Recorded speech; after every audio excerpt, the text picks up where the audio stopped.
I dug it up. It's an old car, buried right here. We're on scene now, sir. What exactly did you find inside? It's dark in there. Get the flashlight. For 10 years, he had simply walked past the strange hill near his old shed. He thought it was just an uneven patch of ground left after the rains or old tree roots. But one cold morning, the former Russian soldier Thomas Reed finally decided to take a shovel and discover the truth. What he unearthed beneath that hill had lain in the earth for decades. An old military crate, a rusty pistol, packs of forgotten Soviet banknotes, and the dog tags of a soldier named Robert Bennett who had vanished without a trace many years earlier. Within minutes of opening that crate, Thomas realized this was no ordinary find from the past. It was a secret that someone was still hunting for, and that is exactly why he immediately called the police. A cold morning in late autumn lay over the fields of the Kursk region like a quiet grey blanket. The sky above the village of Elmwood was low and heavy as if weary after a long night of winds. The wind gently stirred the bare branches of the birches behind the old wooden house, and somewhere in the distance a neighbour's gate creaked. In such hours the world seemed motionless, as though time flowed more slowly here than anywhere else. Thomas Reed had long grown used to this silence. He was 74 years old, an age when most people are surrounded by noisy families or live in houses filled with memories. For Thomas there was only the second. He was a tall man even in old age, with broad shoulders that had once belonged to a soldier. His face was rough and angular as if carved from old oak. Deep wrinkles ran from his eyes to his temples like traces of long years of wind and sun. Grey stubble covered his chin because he shaved less often now than before. His grey eyes, cold and attentive, had grown used to noticing details other people missed. These eyes had once seen war. In his youth, Thomas had served in the Soviet army and fought in Afghanistan. He rarely spoke about it, but sometimes, especially on long winter evenings, the memories returned unexpectedly. Dusty roads, scorched hills, the smell of metal and hot sand. All of it sometimes rose before him so clearly as if 40 years had not passed but only a few days. After the war, he returned home a different man. He was calm, but inside him there always lived caution. It was not cowardice, but rather the habit of a soldier who knows that beneath the quietest ground danger sometimes hides. When his wife Emily Reed died, Thomas's life changed completely. Emily had been a short woman with soft features and dark eyes. Once she had thick chestnut hair which she braided into a long plait. She spoke quietly but laughed easily, and that laughter had once filled the house with warmth. After her death, the house became too big for one person, and then Thomas sold the apartment in Kursk and moved to the old wooden house on the edge of the village of Elmwood. The house was simple. A crooked roof, creaking floorboards, and a small stove that became the center of all life in winter. Behind the house stood an old shed built back in Soviet times. Its walls were dark with age, and the roof sagged slightly under the weight of dozens of winters. Thomas spent a lot of time there repairing old tools, stacking firewood, or sometimes simply standing at the shed door and looking at the fields beyond the fence. He liked to watch how the light changed throughout the day, from cold dawn to warm golden sunset. It was behind this shed that the hill stood. Thomas remembered when he first noticed it. It had been almost 10 years earlier. At first it looked like an ordinary mound of earth, nothing special, just a small rise near the old fence. After heavy rains, the ground sometimes rose or settled, and such uneven spots were common. Thomas had only shrugged then. The earth moves, he had muttered to himself once and forgotten about it. But the years passed and the hill changed. It became slightly higher at first, almost unnoticeably, maybe a couple of inches, then a little more. After several years, it clearly stood out against the flat ground. Grass grew poorly on it. It was sparse and tough, as if the soil beneath refused to give life. Even in the rainiest weeks, the top of the hill remained strangely dry. Sometimes Thomas stopped beside it and looked thoughtfully. Once he lightly kicked it with the toe of his boot. The sound was strange dull, and in that dull thud there was something metallic. He had frowned then, but soon forgot again. In the village, people rarely took interest in others' affairs, but sometimes the neighbor Frank Lawson dropped by Thomas. Frank was an old man about the same age, but of a completely different character. Short, stocky, with a round face and thick grey mustache. He always looked as if ready to tell another story. His eyes sparkled with mischief and his voice was loud and cheerful. He loved to joke. Once standing at the fence and examining Thomas's yard, he noticed the hill. "Listen, Tom," he said, scratching his mustache, "are you sure there is not a treasure there?" Thomas smirked. "A treasure? Well," what Frank spread his hands, "maybe moonshiners hid barrels in Soviet times, or some money." Thomas only shook his head. "If there was a treasure, the earth would not grow." Frank laughed. "Then maybe armadillos in the Kursk region, who knows?" They both laughed, and the conversation quickly turned elsewhere, but Frank's words stuck somewhere deep in Thomas's thoughts. Sometimes passing the hill, he again remembered the sound of that metallic thud, and then memory brought other pictures. Afghanistan's sandy hills and places where soldiers sometimes buried crates with weapons or supplies. Then he quickly drove those thoughts away. This was Russia, his yard, and yet the hill continued to grow. By that autumn it had risen almost to the knee. It was already impossible to ignore. One morning Thomas came out of the house with a mug of hot tea and stopped by the shed. Cold wind stretched from the fields. Birch leaves lay on the ground like copper coins. He looked at the hill for a long time. For the first time it seemed not just part of the earth. It looked alien, as if someone had placed it there on purpose. Thomas slowly approached closer. He kicked the earth with the toe of his boot. The same sound, dull metallic. He stood motionless for several seconds and then suddenly felt a strange feeling, as if something was waiting beneath this earth, not just a stone or tree roots, but something else, something that had lain here for many years and perhaps had been waiting exactly for this moment. Thomas looked at the shed, at the old fence, at the empty fields beyond it. Everything around was quiet, but inside him, for the first time in many years, the old soldier's sense awakened intuition, the very one that had once saved his life. He slowly turned and walked to the house. The thought had already begun to form in his head. Maybe it was time to learn the truth. And although he still did not know exactly what the hill hid, Thomas Reed felt one thing. Sometimes the earth keeps secrets, and sometimes they wait for decades until someone finally decides to dig deeper. But what exactly was hidden under that strange hill behind the old shed, and why did the thought of it suddenly begin to haunt Thomas even at night? The morning came cold and quiet, as if the earth itself held its breath. The sky above the village of Elmwood was clear and pale, and a thin layer of frost lay on the grass around the old shed. The air smelled of stove smoke and damp earth. In such mornings, the sound of footsteps was heard especially clearly, and when Thomas Reed stepped out of the house, he felt how the cold slowly crept under the collar of his jacket. He had hardly slept that night. Thoughts of the strange hill behind the shed kept returning again and again. At first he tried to brush them off, as he had done for many years, but now it was impossible. The hill stood before his eyes even when he closed them. Sometimes in life there comes a moment when a person understands. If he does not learn the truth, he will think about it until the end of his days. Thomas was exactly such a man. He poured himself a mug of strong tea, stood by the window, and looked at the yard for a long time. In place of the hill lay the shadow from the shed, dark and stretched, and suddenly he understood that the decision had already been made. He simply had not yet admitted it to himself. A few minutes later, Thomas opened the storeroom by the door. Old tools stood there. Hammers, axes, shovels. He took one of them. It was an old shovel with a wooden handle darkened by time and palms. Thomas had used it for decades, first on the farm, then in this house. The handle was smooth and warm, like an old thing that knows its owner. He put on thick work gloves, old army boots, and went out into the yard.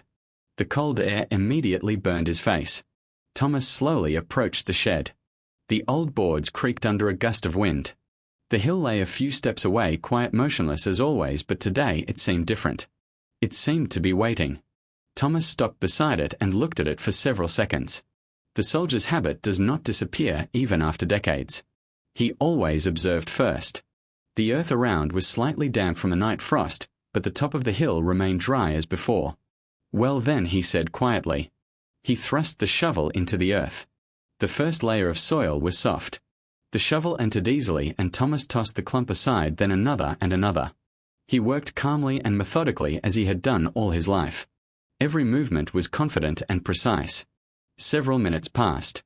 The earth became denser. Thomas stopped, straightened up, and wiped his forehead with his sleeve. His breath turned into white steam. Hum, he muttered. He struck again with the shovel and suddenly heard the sound. A dull metallic thud. The shovel bounced off something hard. Thomas froze. He slowly knelt and with his hand began to clear the earth. Cold soil crumbled between his fingers. After a few seconds he saw the edge of an object. Metal, rusty. Thomas felt his heart beat faster. He began to dig more carefully.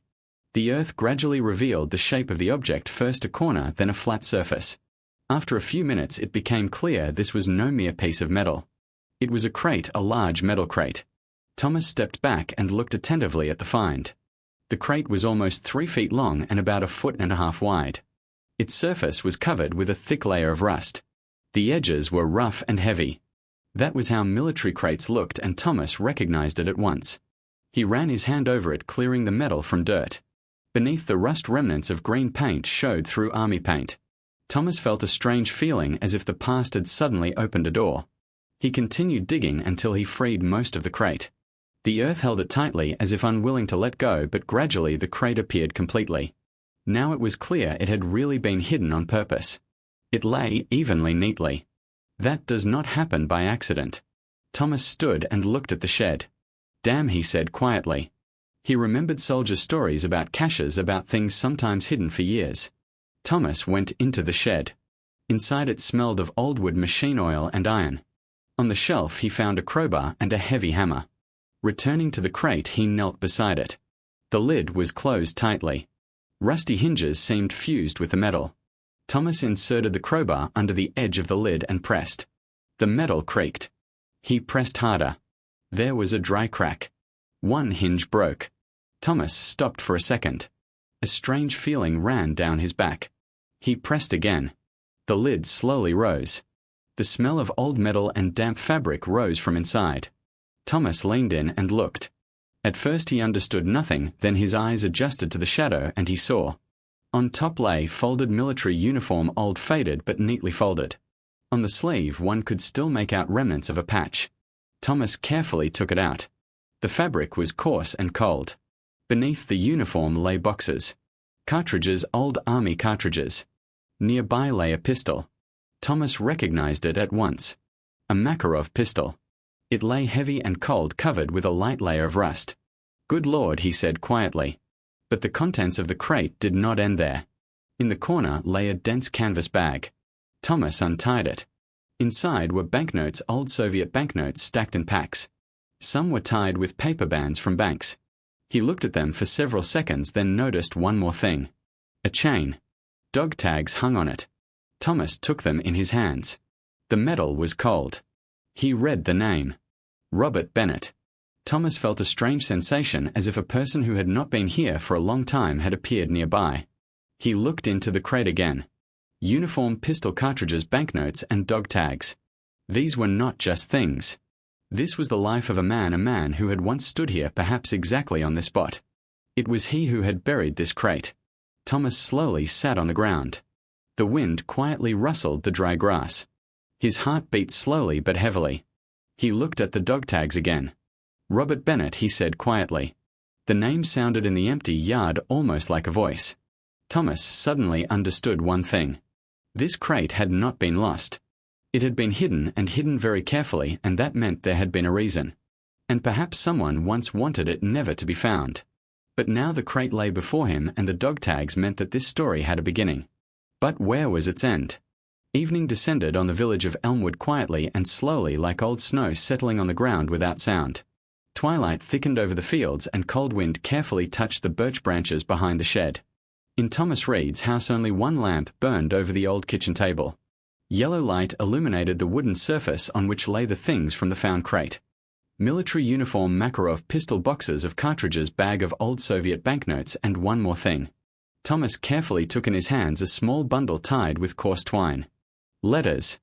The paper was yellowed and brittle, as if memory itself had become fragile with time. The envelopes were old with faded postmarks. Some corners were torn, but the neat handwriting on them was still readable. He slowly untied the twine. Inside lay about a dozen letters, all addressed to one person. Robert Bennett. Thomas ran his fingers over one of the envelopes. The ink had slightly blurred, but the sender's name was still visible. Sarah Bennett. He frowned. "Sister," he said quietly. Thomas sat down heavily on the chair, which creaked softly under his weight.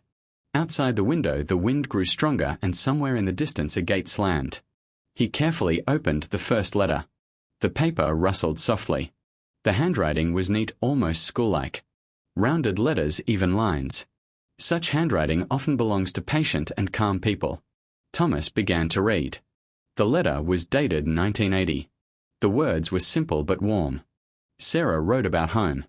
She told how in spring she had planted potatoes in the garden, how the old apple tree by the gate had borne fruit again, and how the village had hardly changed since Robert left for the war. She wrote that she was waiting for him, that Mom often sat by the window looking at the road, and that the house had become too quiet. Thomas stopped. He looked at the paper, but his thoughts had gone far away. He remembered how he himself had once returned from Afghanistan. War changes a man, but letters always remain the same. He opened the second letter. 1981. Sarah wrote that she was glad to learn Robert was alive and service would soon end. She spoke of how a new factory had opened in Kursk and perhaps there would be work there. She dreamed of simple things. How her brother would return home, how they would drink tea in the kitchen, how everything would become as before. Thomas sighed heavily. He knew that in life things rarely become as before. He continued. The letters gradually changed. At first the difference was barely noticeable, but then he saw it. The third letter was written in 1982 and its tone was already different. Sarah wrote shorter. The lines became uneven, as if the hand sometimes trembled. She asked Robert if everything was all right with him. She wrote that some people had come to the house asking about him. Thomas stopped. He reread the line again. Today 2 men came. They asked where you served and when you would return. He frowned. The next letter was even more alarming. Sarah wrote, Robert, be careful. I do not know who these people are, but they come again. Thomas felt a heavy feeling appear in his chest. He took the next letter. Postmark 1983. This time the text was short and alarm sounded in it. Sarah wrote that the strangers asked too many questions. They asked if Robert had brought anything from the army. She begged her brother to be careful. Thomas set the letter aside. The room became quiet. He suddenly understood that he was holding not just family correspondence. It was a warning. He took the last letter. It was dated 1984. The envelope was torn as if it had been opened in haste. Thomas slowly unfolded the paper.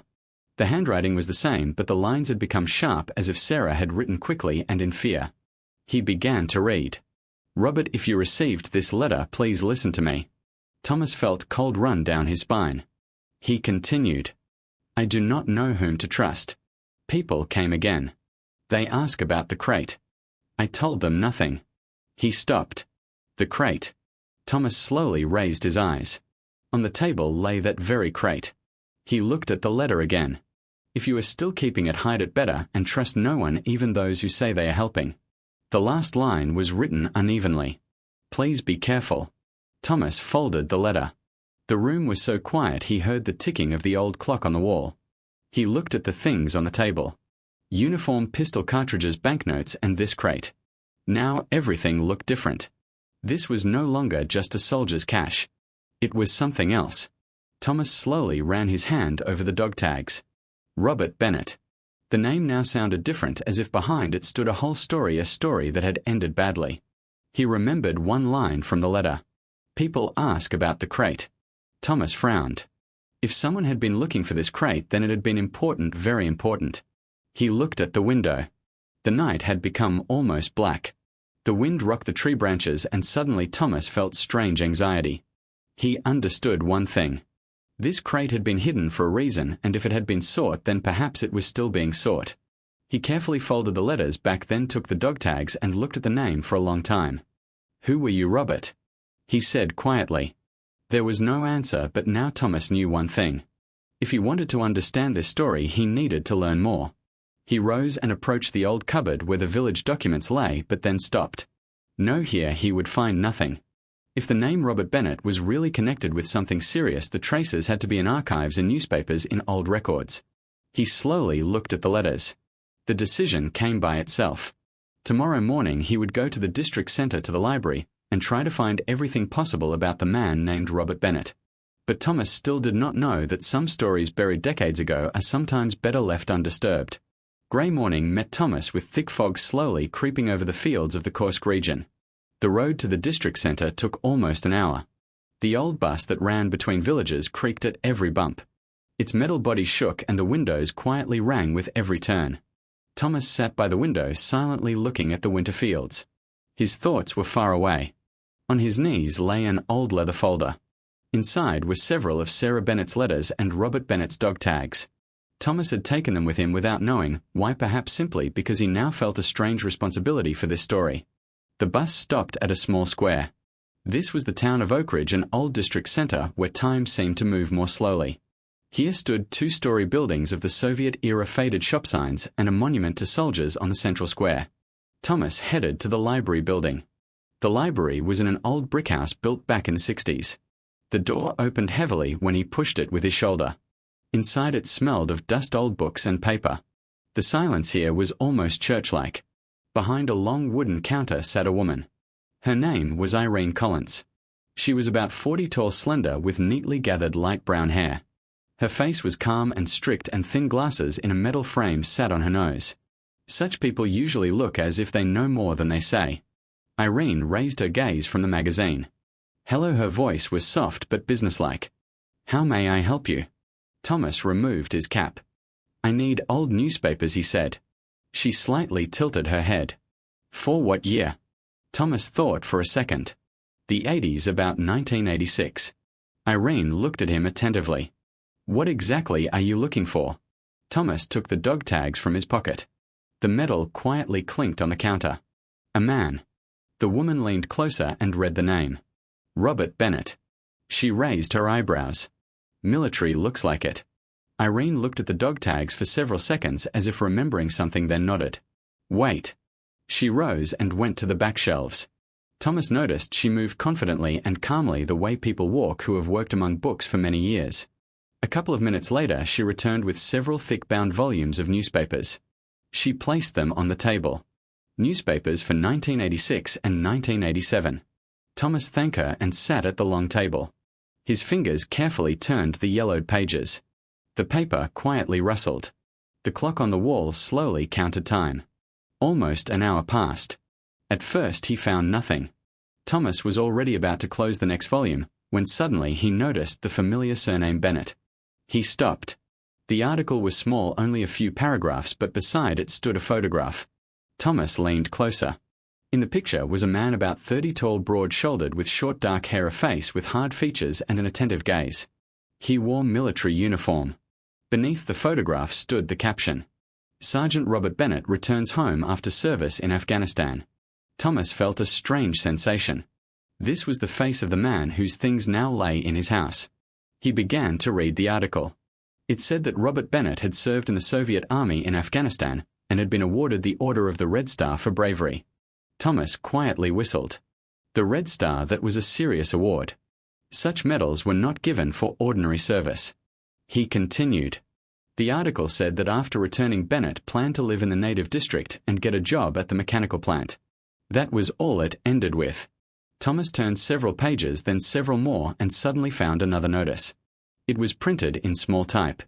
Date 1986. Headline: Local resident missing. Thomas slowly began to read. The article said that Robert Bennett, 35 years old, had disappeared several weeks earlier. He had been seen last near his own house on the edge of the district. The police had begun searches, but no traces had been found. Thomas frowned. He continued. The next line made him freeze. The article mentioned that Bennett might have been connected with an investigation by the military prosecutor's office, but details were not disclosed, and the notice ended there. Thomas turned the page. He looked for continuation, but there was none. Neither a week nor a month later did Robert Bennett's name appear anywhere else. Thomas sat motionless. He did not like this. It had ended too quietly. When a man disappears, there is usually noise, rumors, conversations, new articles. Here there was nothing, as if someone had simply erased the man from history. He closed the newspaper and leaned back in the chair. At that moment, Irene Collins approached the table. She placed a mug of tea beside it. Did you find anything? Thomas nodded. He disappeared. The woman slightly frowned. That often happened in those years, but here it is strange. Thomas showed her the article. She read it attentively, then said quietly, Sometimes cases were closed very quickly. Why? Irene looked at him through her glasses. Because someone wanted them closed. The room became quiet again. Thomas felt heaviness in his chest. He remembered Sarah's letters. People who asked about the crate and the last line, trust no one. He looked at the photograph of Robert Bennett again. Now everything began to fit. Soldier award, military investigation, disappearance, and a cache with weapons and money. Thomas slowly closed the newspaper. He suddenly understood one thing. The crate he had found might be not just a cache. It could be evidence of something that someone once very much wanted to hide. Thomas stood. He thanked Irene and headed to the exit. Outside, the wind had strengthened. The fog had almost disappeared and cold sun illuminated the square. He stood for several seconds looking at the empty road. In his chest a strange feeling grew. He had come here simply to learn the name, but instead had received the beginning of a story that clearly had not ended. And suddenly Thomas understood one more thing. If someone had once sought this crate, then perhaps they were still seeking it. He slowly clenched the dog tags in his hand. The metal was cold, and unexpectedly Thomas felt that this story was no longer simply someone else's. It had begun to touch him as well. But Thomas still did not know that soon the past would begin to remind him of itself much closer than he could imagine. The wind that night blew from the northern fields, and the dry grass behind the shed rustled as if the earth itself tried to whisper something. After the trip to Oak Ridge, Thomas Reed's life did not become the same. The house still stood quiet and lonely on the edge of the village of Elmwood. The same birches creaked in the wind. The same old shed leaned under the weight of the years. But inside Thomas there appeared anxiety that had not been there before. He felt it as clearly as one feels a change in the weather. Old soldiers, now he knew too much. The name Robert Bennett was no longer simply a name on a metal dog tag. It was a man with a story. A soldier awarded an order, a man who had suddenly disappeared, and a man who had hidden a metal crate in the earth. Thomas stood at the kitchen window and looked at the yard. The crate now lay in the shed covered with old tarpaulin. He did not want to keep it in the house. Too heavy this find seemed. But on that day something strange happened. Around noon Thomas noticed tire tracks on the muddy road by the fence. At first he paid no attention. Sometimes cars passed through the village. Hunters, foresters, random drivers. But the tracks had stopped right opposite his plot. That was unusual. Thomas frowned. He stood at the window for a long time looking at the road. The car was no longer there, but the feeling of being watched remained. In the evening it repeated. An old Niver slowly drove past on the road. It did not stop, but the driver clearly looked toward Thomas's yard. Thomas noticed it, and he did not like it at all. The next day a stranger approached the gate. Thomas was just chopping wood by the shed. The axe struck the log heavily when he heard footsteps. He raised his head. By the fence stood a man tall, thin, about 40. His face was narrow with sharp cheekbones. Dark stubble covered his chin as if he had not shaved for a long time. He wore a black jacket and dark cap. The man's eyes were cold and attentive. "Good day," he said.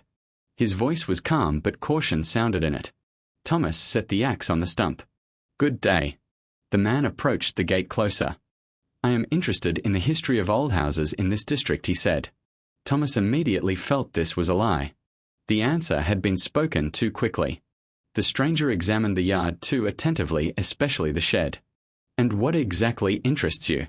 Thomas asked. The man shrugged. "Just gathering information." "How many years have you lived here?" "Long enough." "And before you, who lived here?" Thomas was silent for several seconds. He looked at the man attentively. The soldier's habit of assessing people quickly returned. The man was nervous but tried to hide it. "Old owners," Thomas said. "Do you remember the surname?" Thomas felt everything inside him tense. He slowly shook his head. "No." The stranger smiled slightly, but the smile did not reach his eyes. He looked at the shed again. That gaze lasted only a second, but Thomas noticed it. "Well, thank you," he said. He turned and walked to the road. His steps were calm, but Thomas did not move for several more seconds. He felt the same thing he had once felt in war. This was no chance meeting. When the man disappeared around the bend, Thomas approached the shed. He opened the door. Inside it smelled of iron oil and damp wood. The crate stood where it had been. The tarpaulin lay on top, but Thomas suddenly felt a strange feeling as if the things in the shed had become heavier. He remembered Sarah's letters. People ask about the crate. He quietly exhaled. Damn. Toward evening the sky was covered with clouds. The wind strengthened.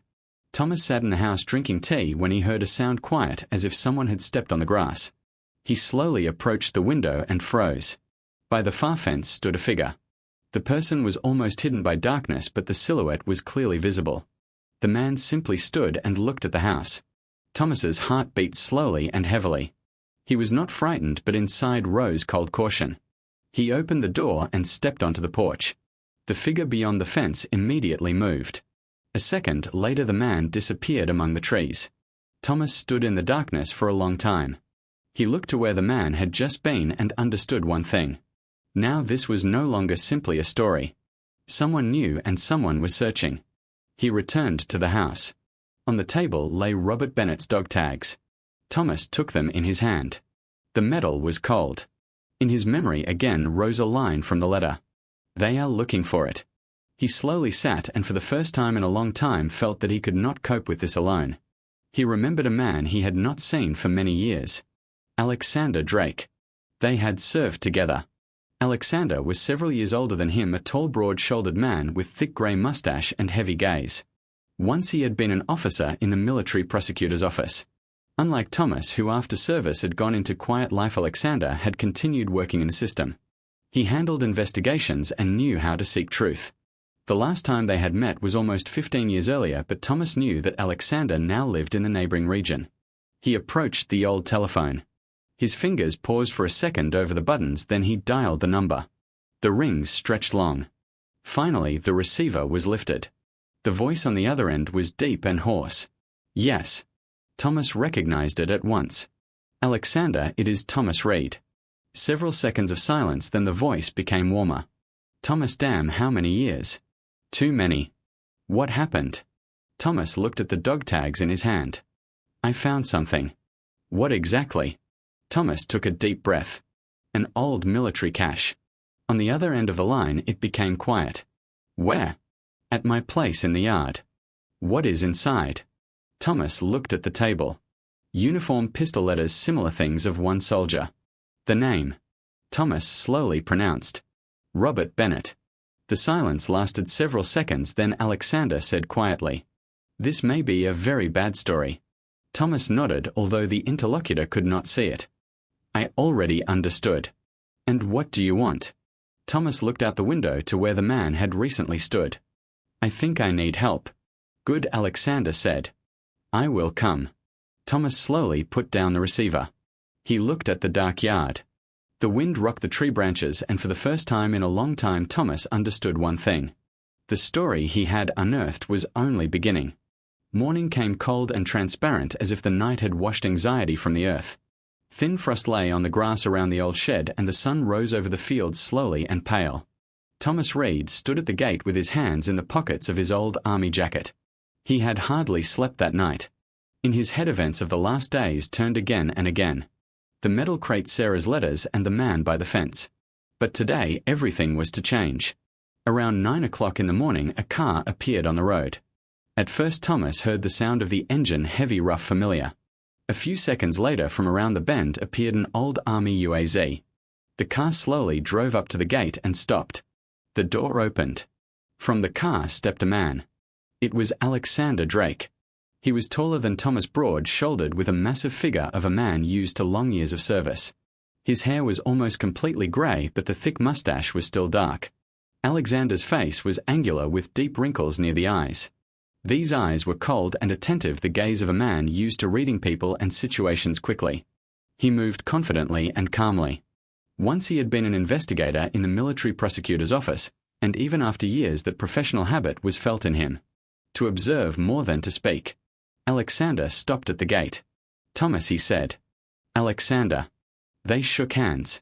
The handshake was firm. Show me, Alexander said. Thomas nodded and led him to the shed. The boards underfoot quietly creaked. The shed door opened with the familiar creak. Inside it smelled of wood, iron, and cold earth. The crate stood on the workbench. The tarpaulin was thrown back. Alexander approached closer. He said nothing for several seconds. His eyes attentively studied every detail. Uniform, Makarov, pistol, boxes of cartridges, bag of banknotes and letters. He took the dog tags. Robert Bennett, he read quietly, then looked at Thomas. Where did you find this? Under the hill behind the shed. Alexander nodded. He examined the crate again, then carefully took the pistol, checked the mechanism. Real army, he said. He put the weapon back, then opened the bag with the banknotes. Old Soviet banknotes lay in neat packs. Alexander frowned. This is no simple soldier's cash. I already understood, Thomas said. Alexander took one of the letters. He quickly ran his eyes over the lines. People came and asked about the crate, he muttered. He raised his head. Do you understand what this may mean? Thomas slowly nodded. I think so. Alexander approached the shed window. He looked at the yard for several seconds, then said, After Afghanistan, many strange things happened in the army. He spoke calmly, but heaviness of memories sounded in his voice. Sometimes weapons and ammunition disappeared from warehouses. Sometimes money passed through hands of people who should not have touched it. He turned. If Bennett was connected with this, perhaps he learned something. Thomas frowned. Or took evidence. Alexander nodded. Exactly. He looked at the crate again. This cache may be part of an old investigation. But the case was closed, Thomas said. Alexander smirked. Closed on paper.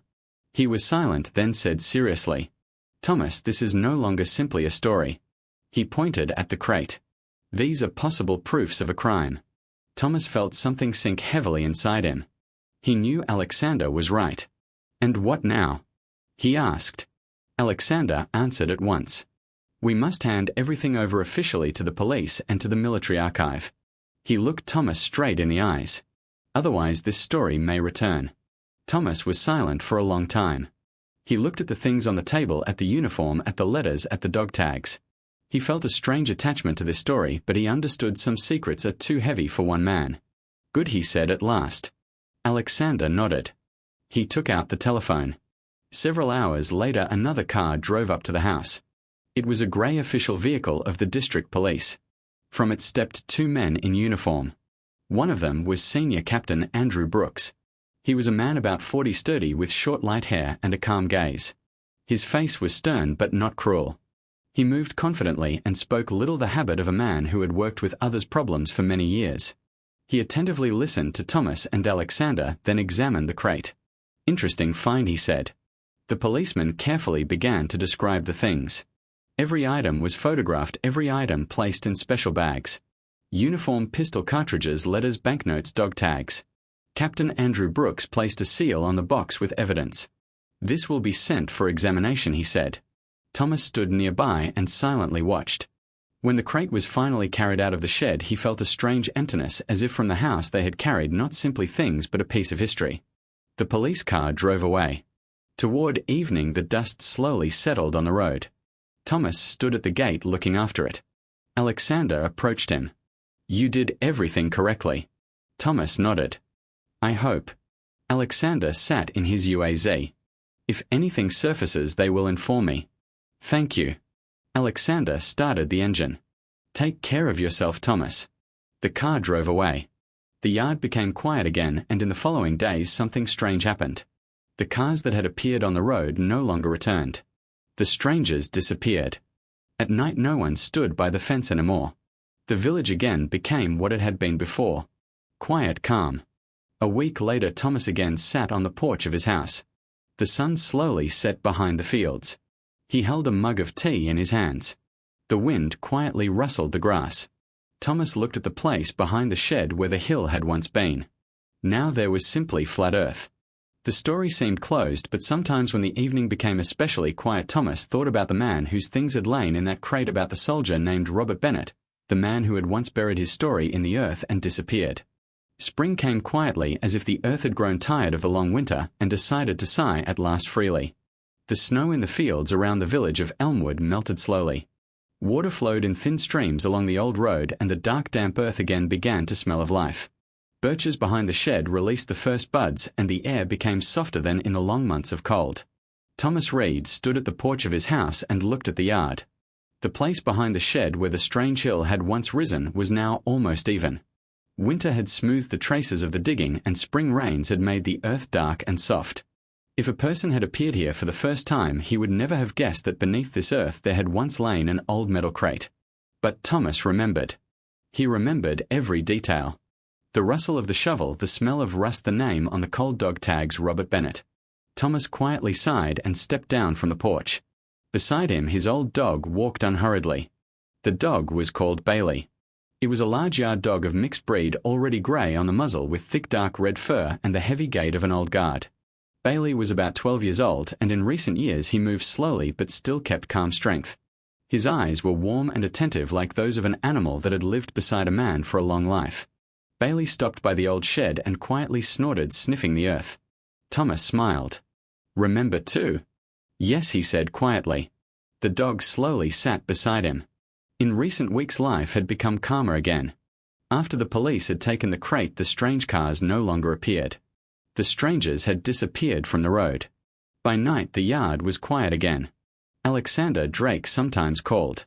He reported that the things had been transferred to the military archive and the investigative department. Experts had checked the weapon banknotes and letters. Some details had begun to clear up. Robert Bennett had really been connected with an investigation by the military prosecutor's office at the end of the 80s. Then there had been suspicions of illegal sale of weapons that returned from Afghanistan, but the case had been closed and many documents had disappeared. Now the found cash could become the key to that story, but Thomas understood this was no longer his affair. He had done what he had to do. He looked at the shed. The wind quietly rocked the old door, and suddenly he remembered Alexander's words. Sometimes the past simply waits until someone finds it. Thomas went to the house. A minute later he returned with a small canvas bag. Inside were seeds.